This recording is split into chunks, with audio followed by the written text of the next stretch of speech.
focalizzato al Vai. c'è una frase di Seneca che dice: non c'è vento a favore per il marinaio che non ha direzione. Quando ho letto quella roba ho detto: porca troia, ma questo sono io. Fino ad allora il mio progetto di carriera era dire sì a tutto e poi vediamo cosa succede. Questa roba served me well perché ho imparato un sacco di robe diverse, ma poi mi sentivo sballottolato, certo, mia zatterina a destra e a sinistra, no? E questo col senno di poi, secondo me, sarebbe stato meglio pianificare un pochino di più. Quindi secondo me è molto più semplice pianificare a 10-20 anni. La classica domanda da colloquio: cosa vuoi fare fra 10 anni? Quando dici: che cavolo ne so cosa voglio fare a 10 anni, non so cosa mangio a pranzo. Quella roba là lo so che è difficile, però io il framework che uso, chiedo sempre alle persone quando non sanno questa risposta: se tu vincessi la lotteria e hai 100 milioni in banca, non devi mai più lavorare, cosa faresti?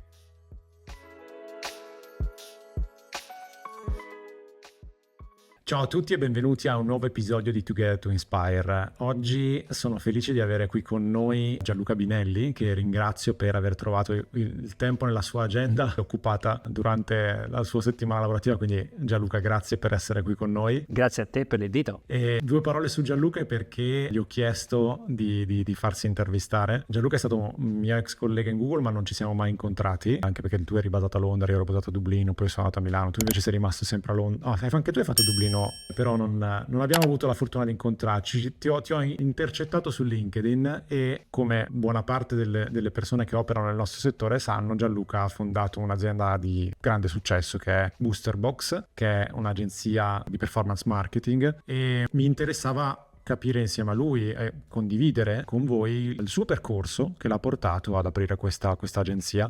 Quindi magari, Gianluca, se vuoi darci due informazioni su qual è il tuo ruolo adesso, che cosa fai, che cos'è Boosterbox, perché noi parliamo di performance marketing, ma magari il 90% delle persone che ci ascoltano non sanno che cosa sia. Ma anch'io l'ho capito da poco. Allora, innanzitutto grazie per l'invito, mi fa molto piacere essere qui. Performance marketing. Fondamentalmente il marketing ha di solito due grandi obiettivi: o un obiettivo di costruzione dell'awareness o un obiettivo di risposta diretta. Questa dicotomia è un po' più teorica che pratica, poi la vita è più complicata, certo. Noi siamo esposti ai brand e poi decidiamo delle azioni.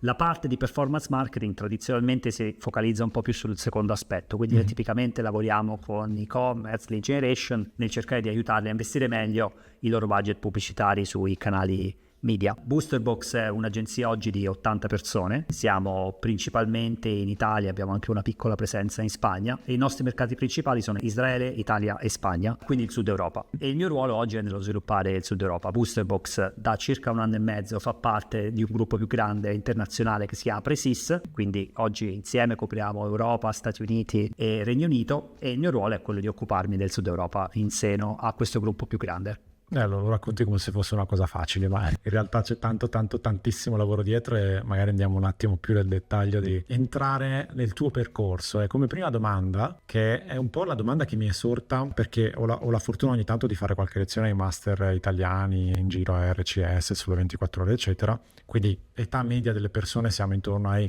23-26 più o meno, e uno dei feedback che mi danno spesso è: come faccio a scegliere il percorso di carriera giusto? Io, guardando una delle tue interviste, ho ascoltato con piacere il fatto che tu sia riuscito a trovare la tua strada all'interno di tutto il mondo del media, cioè hai capito che ti piaceva il performance marketing, quindi magari mi piaceva esplorare un po' con te come sei arrivato a comprendere che quello fosse la tua traiettoria, diciamo, perché molti di questi ragazzi e ragazze fanno proprio fatica e hanno paura di prendere la decisione sbagliata, quindi magari raccontaci un po' come tu sei arrivato a individuare il tuo percorso. Ok, allora innanzitutto mi sento un po' di empatizzare con tutte le persone che si sentono, è un po' daunting l'idea di scegliere una cosa e poi devo fare tutta la vita quella, no? È un po' come quando sceglievi che università fare, dopo devo per tutta la vita fare giurisprudenza o economia, se non mi piace più come faccio? Quindi sì, sicuramente fa paura, è anche molto eccitante però da un certo punto di vista, che sei a uno di quei momenti nella tua vita dove puoi scegliere un'opportunità. Ora, il framework che io ho utilizzato è stato molto banale, ovvero io so fare solo questo, quindi non è che avevo una grande scelta. Faccio schifo nei lavori manuali, non so cucinare, sono il peggior coinquilino del mondo, cioè faccio veramente, sono pessimo su tutto il resto, non mi veniva bene. quindi è stata una non scelta. Ora, a parte gli scherzi, ci sono 2 framework che secondo me possono essere utili. Il primo è, siccome negli anni abbiamo un po' enfatizzato un pelo troppo il posto di lavoro, nel peso che gli diamo, nella conjoint analysis che spiega quanto siamo felici, la felicità è spiegata molto dal lavoro, no? Sì. Tutto parte, secondo me, da quella frase di Confucio: scegli il lavoro che ami e non lavorerai mai un giorno nella vita. Sì. Ora, ogni volta che si parla di scegliere la passione, il lavoro deve essere una passione, citano questa roba. Confucio diceva anche: un testicolo di un uomo vale più di 100 donne. Quindi chiaramente Confucio non è che avesse sempre ragione, no? No. Quindi se facciamo proprio cherry picking, ecco. Quindi No, tutti sempre citano quella roba lì di Confucio come fosse chissà che. Ma questo per dire che secondo me il luogo in cui lavoriamo, la scelta professionale che facciamo è uno dei componenti della nostra vita, ma ovviamente probabilmente ne abbiamo altri, le persone che amiamo, la natura, gli sport, gli hobby, certo. no? Quindi l'idea che dobbiamo scegliere una roba e quella roba ci deve piacere tantissimo e deve essere la nostra passione, stiamo settando un pelo alta la barra, perché la maggior parte dei lavori ci sono sempre le giornatacce. Cioè io penso che, non lo so, anche il presidente degli Stati Uniti, soprattutto forse, il lavoro cui tutti ambiscono sicuramente ha delle giornatacce. Nella vita quotidiana del lavoro che scegliamo ci sono delle robe noiose, complicate, è difficile tenere i propri skill a livello del mercato, bisogna navigare l'office politics, quella persona è stata promossa, io no, e a un certo punto ti trovi e dici ma aspetta un attimo, questo saponino che sento non è proprio passione, forse ho sbagliato carriera, no? Allora devo fare un'altra roba. Quindi secondo me la passione va un po' messa da parte, e secondo me il framework da utilizzare è scegliere la roba, l'overlap fra non mi fa vomitare, mi pagano e sono più bravo degli altri. Cioè dire, se la domenica pomeriggio ti vengono gli attacchi di panico e gli strizzotti alla pancia, l'idea di oddio che schifo devo andare, a me succedeva tipo quando dovevo andare a scuola questa roba.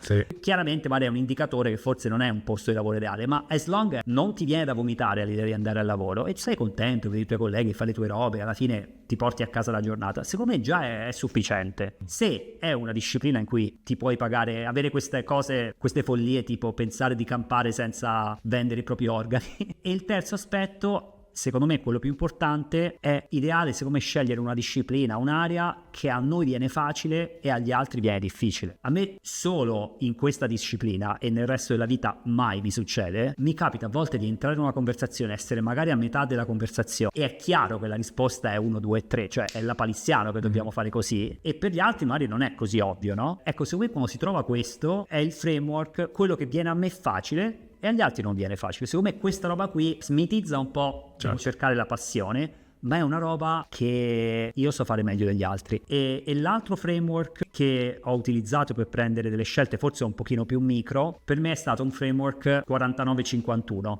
Cioè tutte le decisioni facili, se devo scegliere fra un lavoro dove mi pagano tanto, mi piace molto, le persone sono simpatiche, è vicino a casa, mi consente qualità della vita, oppure un lavoro brutto, antipatico, dove sto in un tugurio, tutti puzzano, madonna che schifo, non è una scelta, no? Scelgo il primo. Certo. Quindi le scelte facili nella vita sono 99-1, le scelte difficili sono 51-49, ovvero è difficile ex ante prevedere l'outcome di quello che avrò, e quindi le probabilità sono probabilmente, questa è più probabile che sia migliore dell'altra, 51-49, questo voglio dire. In quel framework però la roba bella è che doesn't matter, cioè sono veramente tutte le scelte difficili, si può anche tirare una monetina perché probabilmente ci sono tutta una serie di fattori esogeni che non possiamo comunque prevedere, e quindi lo so che è più facile dirlo che farlo, però ogni volta che devo prendere una decisione professionale, scelgo questo progetto, mi committo su questa idea, lancio questo team, non lo so veramente se è meglio A o B, scelgo un po' a caso, ascolto un po' di gut feeling, tiro su la monetina, ma veramente provo a dimenticarmi della stima, della bontà, della scelta numero 1, numero 2 e scelgo un po' di pancia. Quindi per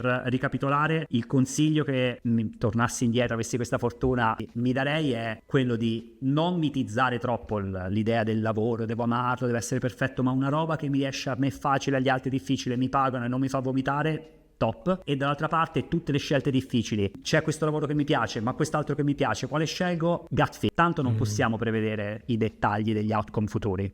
Più che altro quando parli, è molto bello questo framework che stai descrivendo, perché dà uno strumento molto concreto per andare a incasellare determinate decisioni che molte volte magari ci sembrano più difficili di quanto sono. Molte volte se scegli 51 o se scegli 49 alla fine non è che cambia più di tanto, cioè che cosa potrà mai andare così diversamente o così male se scegli una cosa piuttosto che un'altra. Quindi dicevi l'altra volta che alla fine cadi sempre in piedi. Esatto. L'ho un po' mutuato questo probabilmente dalla mia povera nonna, che diceva sempre: i soldi non sono mai un problema, se ce li hai li spendi, se non ce li hai che problema è? Non ce li hai, non devi preoccuparti. È la stessa roba con il lavoro. Molto filosofica come cosa. Però quando abbiamo fatto il debrief di questa intervista hai usato una frase che mi è piaciuta tantissimo riguardo questo argomento dello scoprire un po' la consapevolezza di quello che ci piace fare o di quello in cui siamo bravi, portati, che è: il pesce non si accorge di essere pesce se rimane nell'acqua. Me la puoi contestualizzare?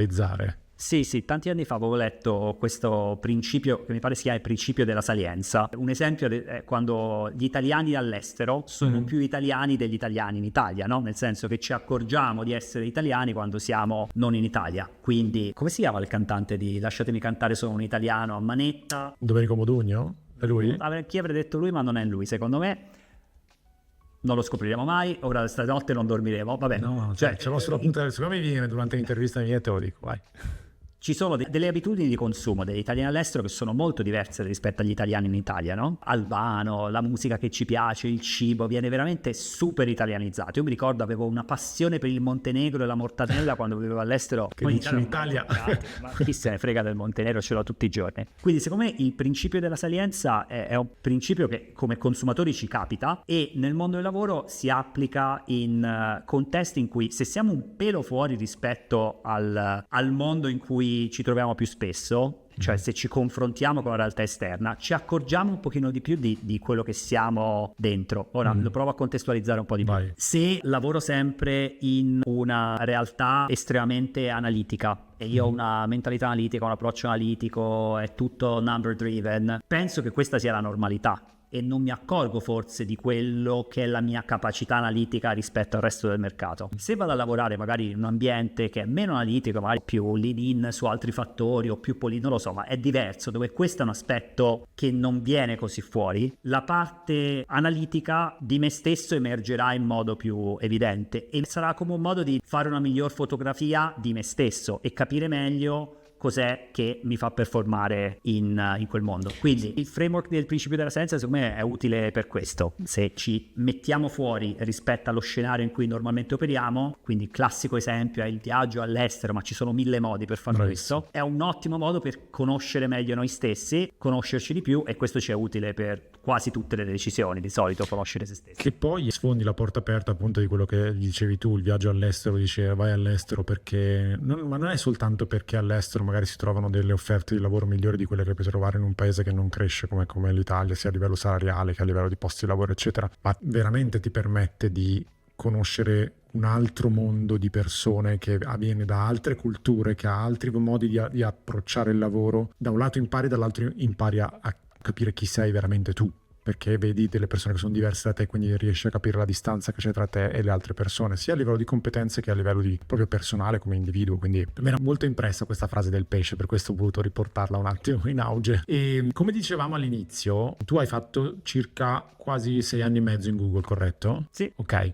ti sei spostato da Dublino a Londra, eccetera. Mi piaceva, visto che spesso e volentieri la fortuna di aver lavorato in una multinazionale del genere porta all'esterno le persone che non ci hanno mai lavorato a dire sicuramente adesso tu che vieni da quella multinazionale porterai innovazione, porterai il modo di lavorare di Google all'interno, per esempio il tuo di Boosterbox, quindi sicuramente sarà un successo. Lo è stato, grande bravura tua nel creare un team di persone competenti, però la mia domanda voleva essere un po' più challenger, nel senso che cosa hai portato di quello che hai imparato in questi 6 anni di Google e cosa hai deciso di non portare in Boosterbox, perché non tutto quello che arriva dalle multinazionali, uno, può essere applicato in una realtà che nasce locale e poi diventa internazionale, e 2, magari non può essere applicato in generale perché per la cultura italiana, per il modo di lavorare in Italia eccetera non funziona. Quindi questa diatriba tra cosa hai portato e cosa non hai portato. Ok, allora innanzitutto la premessa è un po' questa, io non è che ho fatto questa carriera brillantissima, che ero capo del mondo, VP, director, ero manager, sai che nei titoli inglesi sono tutti manager, Sì, facile. esatto. e né penso che di essere proprio un animale da corporate, quindi a Google non ho fatto una carriera brillante né cose particolarmente... Beh, un bel ruolo, però dai, eri Sì, no, per marketing carità, manager. bellissimo, mi sono mega divertito, fantastico, persone stupende, però ecco, era un po' per smitizzare anche là, no? Uno pensa, hai lavorato a Google, madonna, questo faceva... Cioè, un sacco di nostri ex colleghi, Sì. ciao, io sono, sai, ero un manager a Google, voglio dire, che facevi? Riempivi 2 Excel, mandavi 4 email e stavi seduto nel meeting ad ascoltare qualcun altro che parlava principalmente. Quindi, dopo aver smitizzato questo, l'esperienza che mi sono portato di Google, però ci sono alcuni aspetti positivi dell'esperienza di Google, me ne vengono in mente un paio che ho Vai. cercato di iniettare da subito dentro Boosterbox. Il primo è stato un aspetto di pratico nell'area. Non so se c'è ancora, ma Google aveva pubblicato un blog, Laszlo Block, all'epoca era il capo di HR di Google, e aveva fatto anche un paio di libri dove fondamentalmente ha detto questo è il metodo con cui Google assume le persone. E c'è anche un blog, se uno cerca Google HR blog probabilmente lo trova, in cui Google letteralmente diceva queste sono le domande che facciamo, il processo che facciamo, eccetera. E quindi ho esattamente preso questa roba qua. E di questo Google ha un processo abbastanza strutturato nelle assunzioni. Google intanto si vanta un po' del fatto che le assunzioni sono molto lunghe, per dire, visto quanto siamo fighi, ci mettiamo 12 settimane a darti una risposta, ma perché noi vogliamo veramente sentire tutti. Questo forse è un po' troppo inefficiente, però la salsa segreta del processo di Google fondamentalmente è creare un sistema di consenso nelle assunzioni. Quindi quando sei un'azienda di poche persone, avere 2, 3, 4, 5 persone che sono tutti d'accordo che la sesta persona va assunta è ovviamente essenziale, e mantenere questo aspetto è stato per me fondamentale. L'unica roba veramente che facciamo bene a Boosterbox oggi sono da sempre, in realtà sono le assunzioni. Cioè Boosterbox è un posto che è fatto di brave persone e persone brave, no? E l'unica roba giusta penso di aver fatto come imprenditore è questa, che però penso sia anche la cosa fondamentale, perché in un'azienda di persone basta quello, ecco, se assumi persone forti... Sì, il capitale umano è il tuo vantaggio rispetto ai competitor. Esattamente, quindi questa è l'unica roba che veramente mi preme, tutto il resto sono un po' ancillari, e quindi questo l'abbiamo mutuato tanto da quello di Google. Altri aspetti un po' forse impliciti che ho provato a mutuare da Google è un po' un aspetto, una convinzione che diversità di opinioni e di background arricchisca il pensiero alla risoluzione di un problema in modo estremamente pratico. Si parla tanto di diversity inclusion, ora c'è questo movimento anti-inclusion, woke, mica woke. Io sarei molto molto pratico. Se abbiamo 2 persone di background diversi che guardano un problema alla lavagna e dicono ma te l'hai mai vista sta roba? Io no, tu no, e provano a risolverlo insieme, se queste persone hanno un ingegnere e un filosofo è molto più probabile che portino a casa 2 punti di vista diversi, che lo stesso problema lo vedono 2 lenti diverse, no? E secondo me è tutto là, cioè la diversità di punti di vista, che significa anche una diversità di background culturale, etnico, quello che vuoi, arricchisce le aziende perché inietti dentro l'azienda punti di vista diversi. Quindi da un punto di vista molto molto shareholder value driven, molto pratico, questo penso che sia il ruolo di tutte le aziende che sono intorno, no? Quindi risolvere problemi, se lo facciamo da questo punto di vista, aiuta.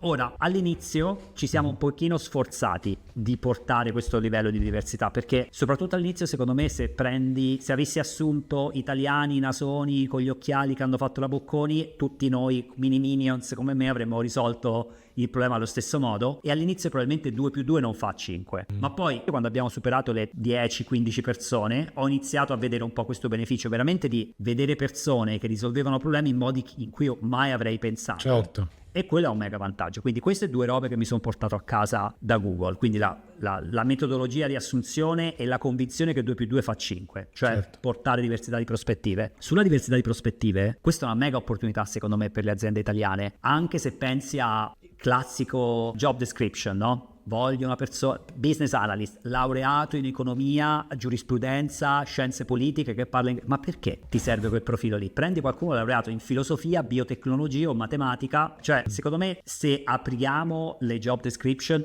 in modo un pochino più olistico a background diversi, questo ci consente di accedere a dei pool di talento che altrimenti non sbloccheremo mai. Noi questa roba la vediamo ad esempio con le lingue. A Boosterbox è tutto in inglese, documentazione in inglese, comunicazione in inglese, bla bla bla, perché mi pare 40-50% delle persone non sono italiane o neanche parlano italiano. Questa roba è una figata totale, perché riusciamo a prendere ragazzi e ragazze fortissimi di Politecnico, Bocconi, delle business school migliori, perché semplicemente loro devono fare la internship obbligatoria, le aziende italiane chiedono di parlare italiano, loro non parlano italiano, perché molto spesso l'accademia da questo punto di vista è più avanzata rispetto alle aziende, è più internazionale. Noi semplicemente chiedendo chi se ne frega dell'italiano, basta che sei analitico e sei l'inglese ti prendiamo, questo ci consente di sbloccare un sacco di talento. Quindi questa era una roba molto pratica sulla diversità.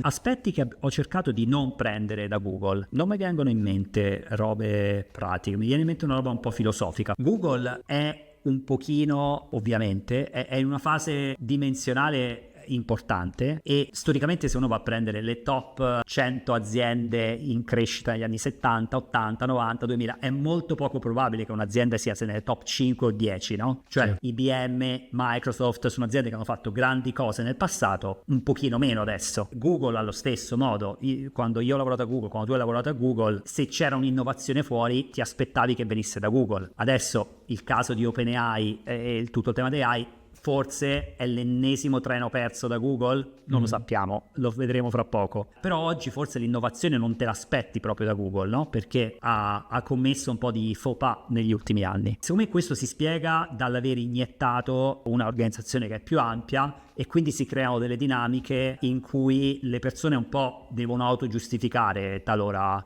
il proprio lavoro, e si crea una dinamica un pelo politica.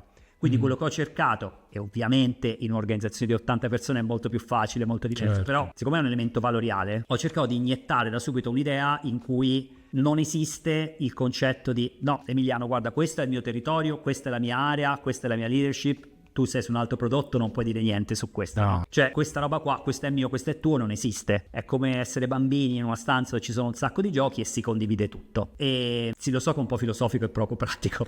Però no, in realtà è molto pratico se ci pensi. Cioè, la discussione su un argomento che non riguarda il tuo core business, il tuo core job, e dire ma guarda, secondo me, anche se non è il mio orto, sto vedendo questa cosa nel tuo orto, secondo me guarda che io ho fatto così qui, magari potresti utilizzarlo tu lì. C'è uno sharing diciamo più incentivato, perché se invece la politica aziendale è questo è mio, questo è tuo, non si parla, si entra nei silos e non ci si parla più. Quindi quando ci sono i problemi veri poi si fa fatica a districarsi in situazioni complicate proprio perché non si è abituati a condividere. Credo di sì. Ora ho la prova del 9 che questa roba funzionerà? No, perché siamo ancora 80 persone, quando saremo 800 te lo so ridire se ha funzionato. Va bene. E tornando a Google, in Google hai sempre avuto ruoli da individual contributor. Individual contributor, per chi non lo sapesse, è quella persona che ha un ruolo che non ha responsabilità di un team, ma ha responsabilità magari di un prodotto, di un progetto, di un'area dell'azienda, deve lavorare su quella, deve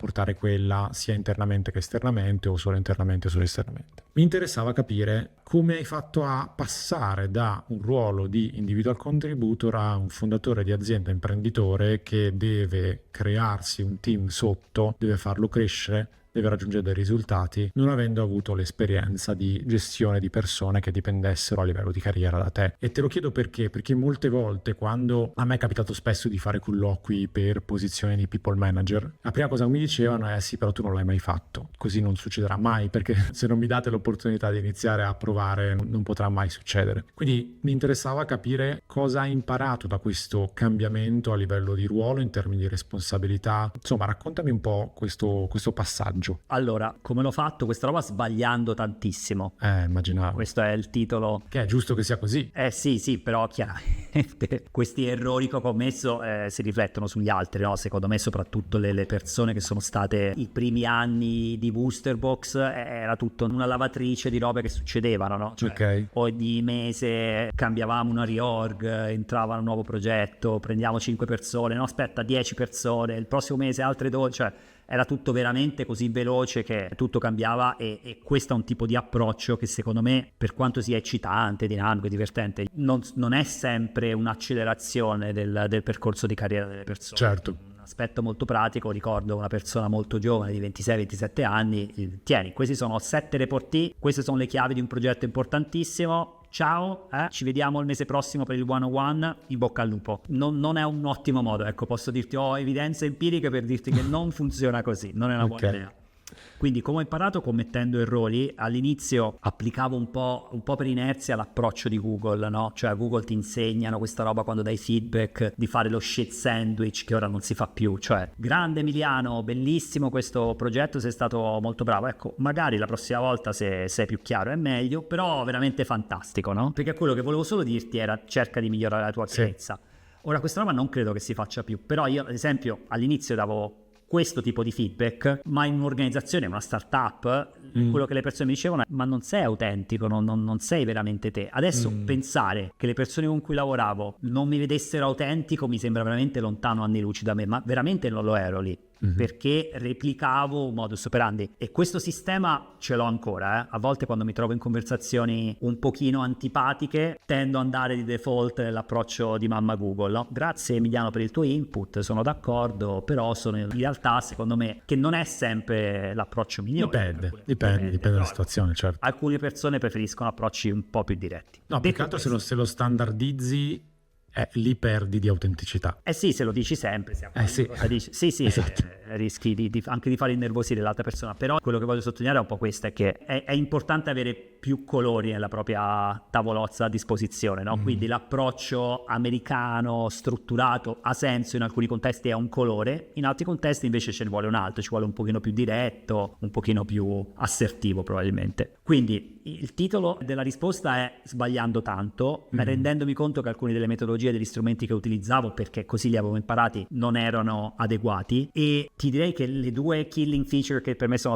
non penso di essere oggi un buon manager innanzitutto, e anzi credo. Se guardo gli aspetti numerici dei feedback che mi danno quelli che lavorano con me, probabilmente ho dati numerici per confermare, no, nel senso che... Ma scusami, però se c'è una cultura di libertà di criticare il proprio capo, in realtà hai creato un ottimo ambiente. Questo sicuramente sì, abbiamo la cultura di libertà di criticare. Infatti le due killing feature che volevo sottolineare sono queste. La prima, il tema del feedback. Io penso che a me piace molto ricevere feedback, piace dare feedback. Negli anni ho imparato anche che questa Radical Candor è un libro molto figo, fa molto chic dire faccio Radical Candor, e rischia di essere un po' crudeltà, no? Se non è chiaro che il feedback che dai a volte è diretto, assertivo, ma è finalizzato, è contestualizzato, è spiegato. Quindi ho dovuto il feedback anche migliorare. Però ecco, sicuramente il tema del feedback è un tema importante, mi piace darlo, mi piace riceverlo, e penso che a Boostebox abbiamo creato una cultura dove ci sono tante occasioni, tanti strumenti dove dare feedback. E il secondo aspetto, e quello più importante, è poi agire su questo. Io penso che tutte le relazioni umane con i propri partner, amici, genitori eccetera si fondino su ascoltare attivamente l'altra persona, capire cosa vuole e poi effettivamente voler cambiare, no? Cioè non lavi i piatti, non mi aiuti mai in casa, perché devo fare tutto io? La persona non ti sta dicendo che non lavi i piatti, non aiuti mai in casa, ti sta dicendo che si sente sola, non supportata, che... Cioè, il messaggio è un altro. Un messaggio è un altro, un po' più profondo, no? Quindi ascoltare veramente il messaggio e soprattutto poi voler cambiare. Bravo. Essere più presente, show up earlier invece che alle 9 di sera, probabilmente alle 5, non dare all'altra persona l'idea che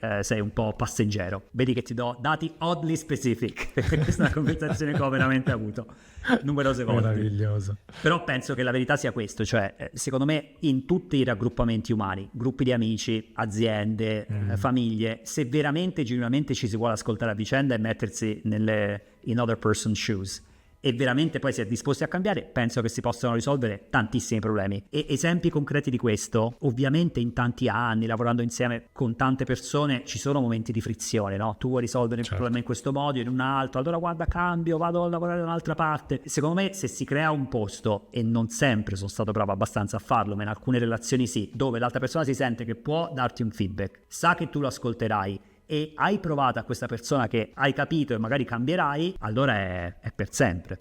Quindi questo, ecco, direi sono le uniche due robe che ho imparato da manager. Mi permetto di fare una citazione sempre nel nostro debrief dell'intervista, prima di cominciare a registrare questa. Mi avevi citato, secondo me, una cosa molto molto interessante che può aiutare in queste situazioni magari in cui ci sono delle diatribe all'interno delle aziende. Mi avevi citato che tu hai fatto il Gianluca User Manual. Io ho fatto un manuale degli utenti di Gianluca, è una roba che ho trovato online, non mi ricordo dove, e la premessa è questa: è un piccolo documento dove c'è scritto praticamente una lista di bug, cioè di cose che io so di me stesso e che voglio condividere con gli altri. Ora, suona molto hustle move, no? Perché io vado dalle persone con cui lavoro e dico: adattatevi, questo sono io, adattatevi a me. In realtà non è così, è un po' più una lista di dire: ciao ragazzi, io lavoro così, mi piace lavorare in queste condizioni, questo mi dà energia, queste sono le mie aspettative, se vi mando un'email questo è quello che mi piace comunicare, bla bla bla. È un po' per dare contesto, e l'ho trovato, se spiegato, che non è un hustle move ma ha un obiettivo, l'ho trovato molto utile, innanzitutto perché sul tempio di Delphi c'era scritto Gnosis e Auton. Io veramente penso che self-awareness sia la roba più importante di tutte. Sì, se hai una bella radiografia di te stesso e sai cosa sai fare e cosa non sai fare, il 50% del lavoro è fatto. Quindi letteralmente mettersi a scrivere cosa mi dà energia, in che condizioni mi piace lavorare, come mi piace scrivere le mail, qual è il tipo di comunicazione che mi piace fare, quali sono le robe che mi fanno arrabbiare, quali triggerano, e scriverlo. Questo è un ottimo esercizio secondo me per conoscere noi stessi, ma poi ci aiuta anche a metterci a nudo rispetto agli altri nostri colleghi. Quindi noi oggi, tutti noi condividiamo questo documento, lo condividiamo con le persone che vogliamo, non è obbligatorio. Io lo condivido con le persone con cui lavoro in modo più a stretto contatto, e mi è servito bene. Ti faccio un esempio concreto. Io ad esempio ho avuto tanti dibattiti gestendo le persone, perché magari faccio finta che lavoriamo insieme. Tu vieni e mi dici: Gianluca, guarda, ho avuto questa idea, vorrei far questo. Io ti rispondo: vai, super, ciao, fallo. Quello che tu senti è: non mi interessa, mi stai disturbando, chi se ne frega, fallo. Quello che ti sto dicendo è: mi fido di te, sei tu la persona del progetto, 100% fiducia, vai, sold, go for it. Che sono due robe diverse. Quindi tradurre che quello che vuoi dire con quella specifica frase ha un significato diverso l'ho trovato molto utile. Siccome probabilmente tutti noi abbiamo le nostre idiosincrasie, modalità in cui ci esprimiamo, non ci esprimiamo, lo trovo molto utile. Tra l'altro, ora che ci penso, la stessa roba ce l'ho con mia moglie. A me ogni tanto piace isolarmi e stare da solo, ma tipo un quarto d'ora per ricaricare un po' le energie, no? Magari arrivi a casa, hai bisogno di 10 minuti di isolarti, non lo so, leggere una cazzata o stare in giardino un attimo. Quella roba là, invece di dire: amore, ti amo, guarda, semplicemente adesso ho bisogno di un quarto d'ora di solitudine per ricaricare il cervello, prendere energia, in modo da approfittare dell'amore che ho per te, per i nostri figli, e godere insieme di una serata. Questa roba qua l'ho tradotta in cave, non mi ricordo perché, forse l'ho letta su un libro, la parola cave, però cave oggi significa: ti amo, ma ho bisogno di un quarto d'ora. È una keyword che hai con tua moglie. Esattamente. La stessa roba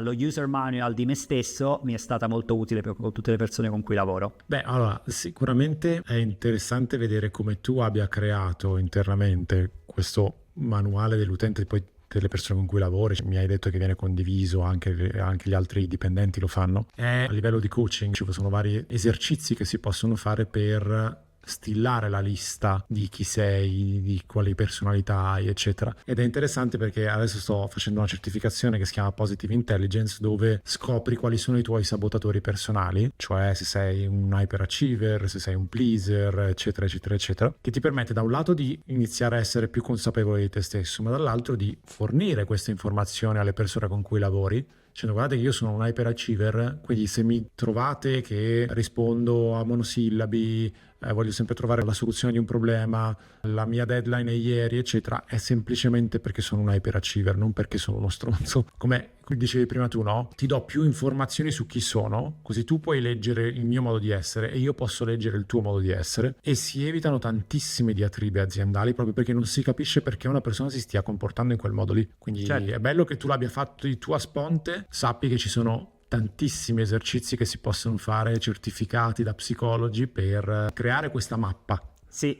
immagino che non l'ho inventato. No, ma non era quello. È bello che tu l'abbia portato a livello aziendale senza che ti sia arrivato da nessun, consulenti esterni, formatori, eccetera. Probabilmente è un po' quelle robe che ti porti da Google. A Google si fa il test delle 16 personalità, cose che abbiamo anche sperimentato e fatto. Però ecco, magari non c'è forse l'approccio perfetto, la disciplina ideale. Io penso che sia un aspetto più di voglia di un gruppo di persone di ascoltarsi, no? Chiaro. Penso che sia tutto lì, di trovare il modo migliore per lavorare insieme. Assolutamente d'accordo. E ti faccio una domanda a bruciapelo, che ovviamente non avrà mai una risposta sola, però te la faccio lo stesso. La cosa più difficile di fare un'agenzia? Ok, allora, ho varie di cose difficili. Ecco. Infatti non avrà mai una risposta sola. Me ne viene in mente un paio. Allora, la prima, Vai. secondo me, è una roba difficile di fare una azienda, innanzitutto, e questo penso che vale per tutti, è dover sempre motivare se stessi. Cioè, quando si fa parte di un team, quando c'è un capo, c'è una visione, c'è un obiettivo, bla bla bla, c'è sempre qualcuno che ha un po' veste di interest nel dire no, dai che ci siamo quasi, dai, eyes on the prize, manco ancora questa, aggiungiamo questa e poi il progetto è fatto. Talora, se si è soli oppure se si è l'ultimo anello in alcuni progetti, questo è valido per fare impresa, ma probabilmente anche per entrepreneurship, no? Per chi ha una figura apicale magari all'interno di un progetto in azienda, devi essere te stesso a trovare la motivazione continua di fare le cose. Ti ricordi quell'app Clubhouse? Una volta una persona si logga e chiede a Elon Musk: hai delle parole di conforto for a fellow entrepreneur? E lui gli dice: se hai bisogno di parole di grandissima intelligenza emozionale, se hai bisogno di parole di conforto, probabilmente non dovresti fare l'imprenditore. E fa ridere questa roba, però è un po' vero, nel senso che secondo me una parte difficile è andare avanti senza motivazione e senza conforto. Questo penso in generale. Specificatamente dell'agenzia, penso che sia probabilmente trovare il bilanciamento nello spiegare. Il lavoro dell'agenzia è un po' particolare, perché l'agenzia agisce per conto di un cliente e deve anche, è una relazione particolare, perché se tu sei cliente, io sono agenzia, tu dai a me dei soldi tuoi e io devo gestire questi soldi. Se io li gestisco bene, tu vieni promosso, prendi il bonus, fai quelle vacanze, ti compri quella nuova casa. Io probabilmente sono tenuto dall'altra parte del mondo rispetto a te, mi hai visto 5 volte sempre online, ti devi veramente fidare. Al tempo stesso io prendo delle decisioni tutti i giorni con i tuoi soldi e se non siamo d'accordo è giusto che tu mi dica no, guarda, però Gianluca facciamo così, ma in realtà mi stai pagando perché io ti dica la mia opinione. Chiaro. Quindi sono io che dico a te cosa fare con i tuoi soldi o sei tu che sono i tuoi soldi e deciderai cosa fare? Quindi questo innesca a volte delle criticità molto pratiche, no? Per cui secondo me la difficoltà è andare a gestire il lato umano di queste potenziali criticità, cercando di essere empatici nel capire che dall'altra parte c'è una persona dall'altra parte del mondo che letteralmente ti sta affidando il suo budget, i suoi soldi, il suo bonus, la sua azienda per migliorare i risultati. Ci può stare che in alcuni contesti dica aspetta, ma siamo sicuri che questa è la campagna giusta per noi, no? E a volte mi rendo conto che io e i miei colleghi a volte siamo ma come? Sono io lo specialista, io la so che la risposta è ovviamente questa. Secondo me un pelo di empatia non può far male nel capire che dall'altra parte c'è sempre l'umano, quindi anche se si parla di numeri, si parla di soldi, si parla di investimenti, l'aspetto di razionalità va tenuto in considerazione. Quindi ti direi la parte più difficile, due cose difficili, di fare impresa in generale, questa continua automotivazione che ogni tanto devi andare avanti senza, anche se non ce l'hai, e dall'altra parte molto praticamente devi un po' deploy empathy, perché dall'altra parte c'è comunque un umano, anche se si parla di un freddo Excel. Bello, non me l'aspettavo come risposta, sai, di solito l'agenzia, burocrazia, le banche, trovare i fondi, no, hai dato una risposta. Ti dico la verità, piace anche, nel senso che poi soprattutto la classica roba, la fare impresa in Italia è difficilissimo, il costo del lavoro è tanto, le tasse sono alte, super, vero, ma assumere un PhD in rocket science in Italia è fattibile, in altri paesi neanche ti ci puoi avvicinare se non sei FANG, cioè non ti parlano nemmeno quelle persone. In Italia puoi affittare un ufficio a una cifra che a Londra non potresti pagare, ovviamente magari non ovunque in Italia, però secondo me è come quando giochi a un videogames e scegli il livello di difficoltà che vuoi, no? L'Italia per alcune cose hai scelto hard mode, burocrazia, tasse, costo del lavoro probabilmente sì, e su altre hai scelto easy mode, accesso al talento, accesso agli spazi, qualità della vita, quindi secondo me è un po' un compromesso che si fa. E poi quella parte lì divertentissima non è probabilmente del fare impresa, rimanere un po' impantanati nella burocrazia in questi aspetti qua, però no, non la vedo così difficile o così. Abbiamo mandato l'uomo sulla luna, risolveremo anche come fare il 730. Si spera si spera, no, però è bello vedere che non è la classica risposta delle tasse, le banche, la burocrazia, il governo eccetera, ma è una risposta pensata e che apre un lato che non tutti conoscono delle agenzie, no? Questo rapporto del ti do i miei soldi, ti affido la mia carriera perché sei lo specialista, mi fido di te, ma in certi momenti potrei dirti ok, però ricordati che sono i miei soldi. Ti prego, siamo sicuri che la vogliamo fare? Se dici sì, vai tranquillo, facciamolo insieme con le mani. Clicca. No, molto bello, perché hai scoperchiato un piccolo angolo di realtà di agenzie che non tutti conoscono, quindi grazie per averlo condiviso. Ci spostiamo sul mondo del lavoro a livello proprio di agenzie, perché secondo me è interessante avere il tuo punto di vista, visto che sei un operatore molto riconosciuto e quindi hai il polso della situazione all'interno delle agenzie.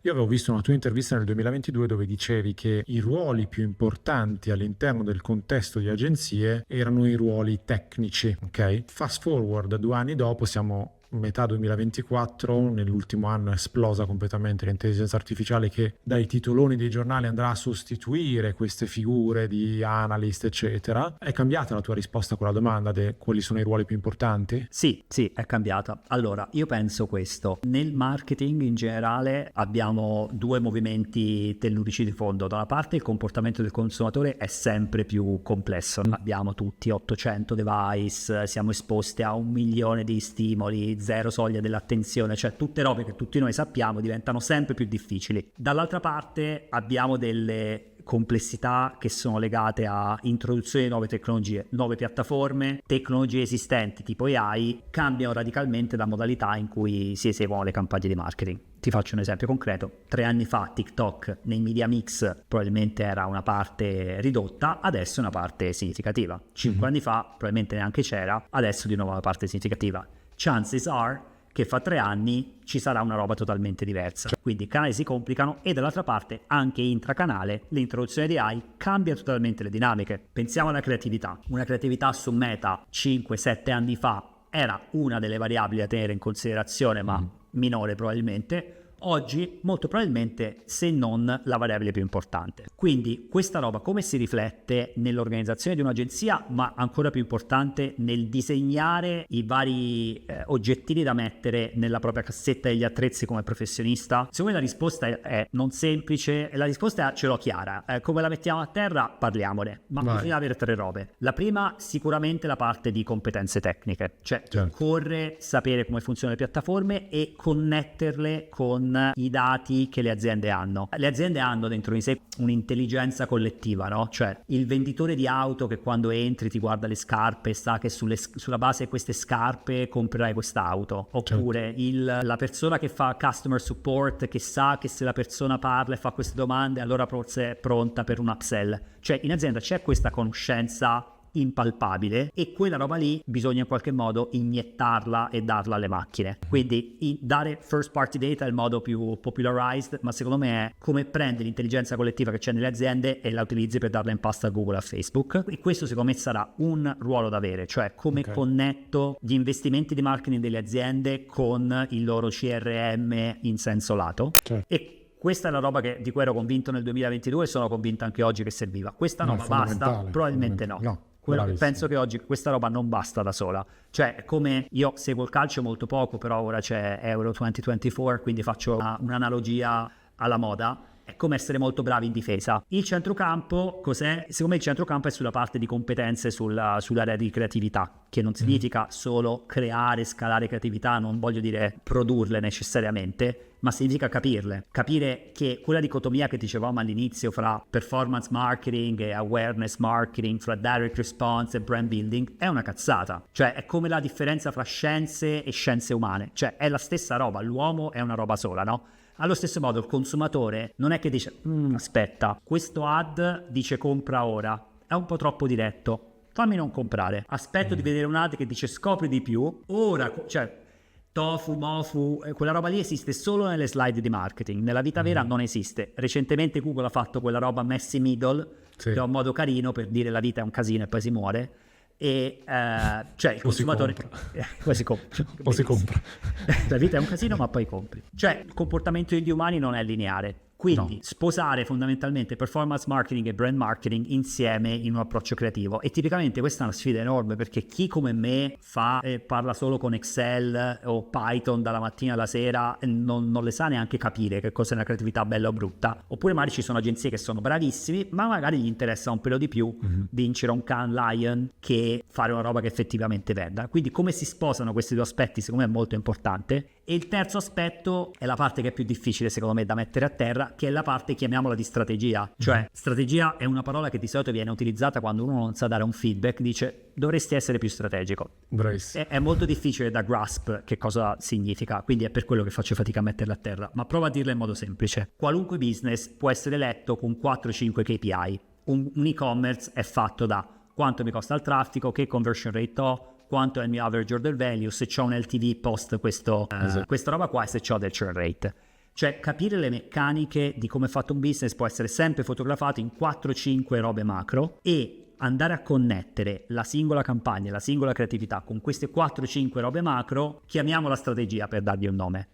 Il problema della strategia nel costruire il proprio percorso di carriera è questo, che mentre first party data devo diventare ninja delle piattaforme di Python, di Excel, CRM, HubSpot, Salesforce, fammi dire quasi hard skill e poi l'imparo. Il problema di creatività diventa già un po' più difficile perché devo sposare un gusto, devo sposare, capire cosa è in linea con un certo brand, cosa non lo è, e devo capire questa roba qui come la scarico a terra in un piano editoriale, in un meccanismo di A/B testing. Ma quando vado sulla strategia, quella roba lì richiede un sacco di ore di volo, perché devo capire che una certa campagna influenza questo KPI e non quest'altro. Quindi tornassi oggi indietro nel 2022, probabilmente hindsight 2020, no? Sapendo quello che so ora, ti direi la parte tecnica è molto importante. Secondo me è quella che non sarà la prima a essere aggredita da AI, aggredita è la parola sbagliata, diciamo impattata negativamente, però non credo che sia sufficiente per un'agenzia moderna. Essere molto bravi sulla first party data integration non credo che sia sufficiente.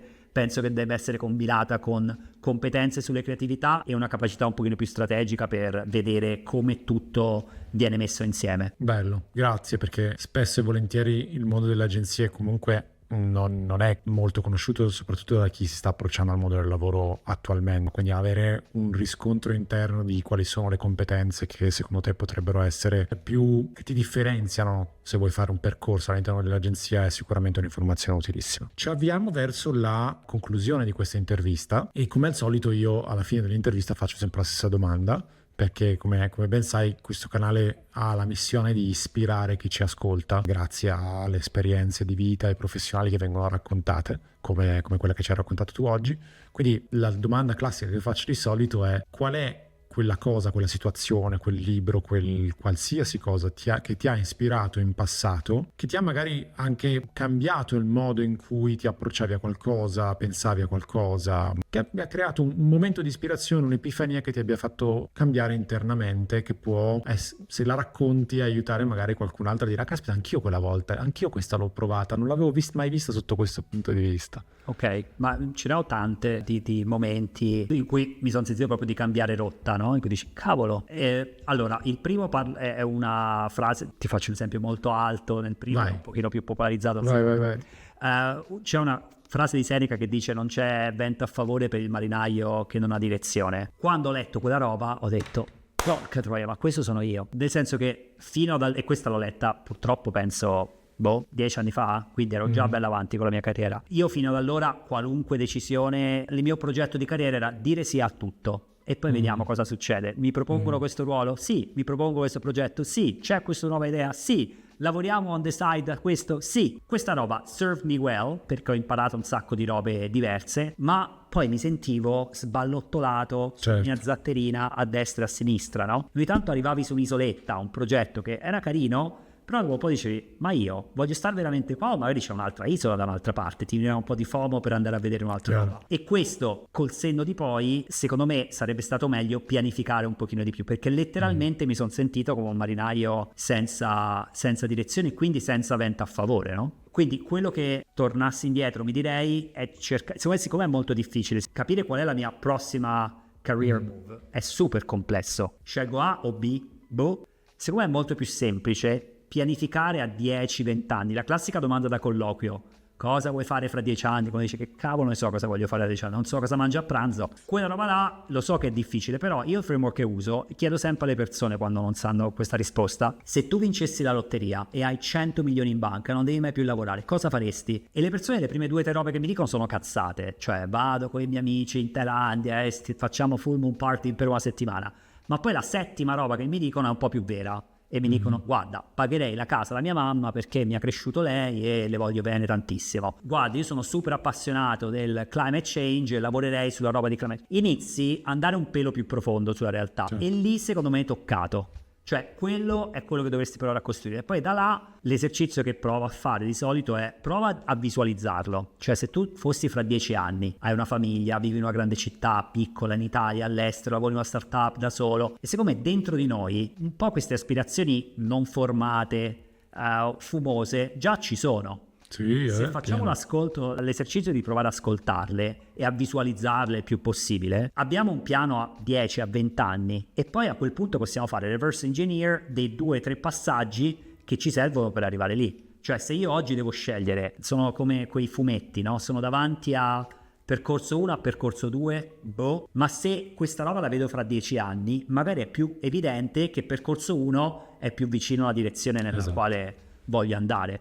Quindi l'analogia che io ho sempre in testa quando spiego il mio approccio è: siamo davanti a una scalinata, vediamo 5 scalini, c'è tanta nebbia, in cima a una montagna c'è un tempio. Io so che voglio andare sul tempio, so che ora devo fare questi 5 scalini, cosa c'è nel mezzo non lo so, lo scopriremo dopo questi 5 scalini, ma intanto so che devo andare lassù sul tempio. Quindi ora ce l'ho chiaro, fra 10, 15, 20 anni pure, e nel mezzo ci divertiremo. Sì, ma più che altro poi magari ti rendi anche conto che il tempio poi non è più il tuo obiettivo. Certo. Però almeno non sei sballottolato nel mentre che stai cercando di arrivare al tempio. Esatto, almeno l'hai deciso te, o comunque l'hai fatto in modo un pochino più intenzionale. Certo. Da una frase di Seneca ti è esploso un discorso da coach comunque. Ma ci ho pensato tanto a questo. C'ho anche un altro aneddoto più pratico che però mi ha cambiato tantissimo. Una persona con cui ho lavorato tanti anni, un mio manager a Google, una delle persone che stimo di più al mondo, una volta in una riunione il team era un po' abbattuto per vari motivi, e in una riunione dal nulla ci ferma e fa: ragazzi, vi vedo tutti un po' sbattuti, tutti presi male, mi dici che questo progetto non va, questa roba non funziona, questo non va, c'è questo problema. Ecco, it's supposed to be like that. Cioè, quando fai le robe, quella sensazione che lui non mi risponde, questo non si funziona, non mi hanno mandato questo preventivo, questo quote non va bene, quella roba lì, quel dolore che senti, it's a good sign, vuol dire che stai costruendo qualcosa, un progetto, un'idea, una startup, un percorso di studio, quello che è. Mentre lo so che sembra cretino, ma io fino allora tutti questi micro ostacoli pensavo sempre: guarda la vita com'è cattiva, ho fatto questa richiesta e non funziona niente, ma perché in realtà quella frase lì mi ha fatto apprezzare che tutti questi ostacoli in realtà erano il segnale che le cose stavano procedendo. Quindi ora ogni volta che vedo questi ostacolini penso: vabbè, allora vuol dire che sto andando nella direzione giusta. Sì, no, è bello. Mi ricordo tantissimo che ricalca un po' quello che stai raccontando, l'esempio di Rovio, quell'azienda che ha lanciato Angry Birds. Sì. Prima di Angry Birds loro sono diventati famosi con Angry Birds, ma Angry Birds è stata la loro 51esima app. Quindi ne hanno fatte 50 prima di arrivare a Angry Birds. È il percorso. Non tutti escono con l'app di successo, la prima app. Quindi mi ha ricordato molto questo esempio super interessante. Quando diceva: caspita, quelli di Angry Birds sono bravissimi, sì, ma che percorso hanno fatto per arrivare a lanciare quel gioco? Gianluca, non so come ringraziarti, è stata una chiacchierata super interessante e ci hai dato anche un'angolatura di un panorama che è quello delle agenzie, nello specifico quelle che lavorano nel performance marketing, che non è molto conosciuto, quindi ti ringrazio per averci aperto le porte della tua esperienza e della tua agenzia. Il magico mondo delle agenzie. È bello perché poi non l'abbiamo detto, ma tu hai la sede, forse l'avevamo detto, non mi ricordo, per la tua sede è? In Toscana. In Toscana, sì. quindi. Noi abbiamo qua la parte R&D, insomma, abbiamo l'ufficio più cicciottello per l'Italia, abbiamo 43 persone mi pare, poi abbiamo anche un ufficio a Milano, un ufficio a Barcellona, sì, però siamo a Pietrasanta, abbiamo l'ufficio principale, una location ovvia da cui fare un'azienda di tecnologia. La Toscana nota in tutto il mondo. Ma è bello perché vuol dire che non per forza bisogna essere a Milano, parlando dell'Italia, per aprire un'agenzia di questo tipo, ma lo si può fare anche dalla propria terra natia, perché immagino che tu sia di lì. Sì, beh, dai, ci proviamo. Secondo me una delle poche probabilmente cose positive del Covid è questa, no? Che ha forse ridotto nell'importanza, nella funzione che spiega il successo di un'azienda o un percorso professionale, forse la location è un pelo meno importante rispetto a dove era prima. E poi secondo me nel big scheme of things Milano non è così importante, ecco, nel panorama internazionale del tech, no? Quindi no. Io credo che l'approccio che noi utilizziamo, questa roba abbiamo superato alcuni framework, cioè ci immaginiamo ad esempio i nostri genitori hanno probabilmente lavorato per la stessa azienda per 10, 20, 30 anni. Per tutta la vita. Per tutta la vita. Se oggi conosci qualcuno, tu lavori nella stessa azienda da 10 anni, ma sei matto, c'è qualcosa di strano. Però altri framework, tipo gestire questo trade-off fra location e cervello, non l'abbiamo ancora superato, cioè non partiamo più con la valigia di cartone dalla Puglia per andare a Torino, ma prendiamo la nostra valigia carina per andare con l'aereo Ryanair a Dublino, a Londra, a New York, dove andiamo. Però è la stessa roba, no? Ma perché dobbiamo fare così? Cioè, perché devo rinunciare a vedere le persone che amo, con cui sono cresciuto, o no, oppure un posto diverso dove voglio vivere, e devo gestire questo trade-off fra lavoro in un lavoro che magari non è necessariamente quello che ho studiato, quello che mi piacerebbe fare, perché devo un po' abbozzare questo trade-off. Secondo me possiamo provare a superarlo, e quindi quello che stiamo provando a fare fondamentalmente è quello, perché non perché l'Italia è speciale, ma il talento è ovunque. È ovunque. Solo le opportunità non sono distribuite come il talento, e noi proviamo a distribuire quelle piccole, senza cambiare il mondo ovviamente, opportunità che abbiamo. Bellissimo messaggio, grazie Gianluca, e lascerò in descrizione i riferimenti di Boosterbox per chi volesse essere interessato sia magari a fare application come dipendente, che a magari mettersi in contatto con Gianluca e il suo team per potenzialmente diventare un nuovo cliente. Super, cerchiamo sia clienti che boosters, quindi entrambi. Ottimo. Gianluca, grazie ancora per il tuo tempo.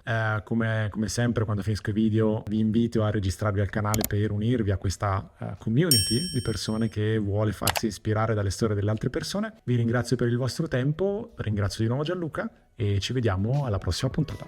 Ciao!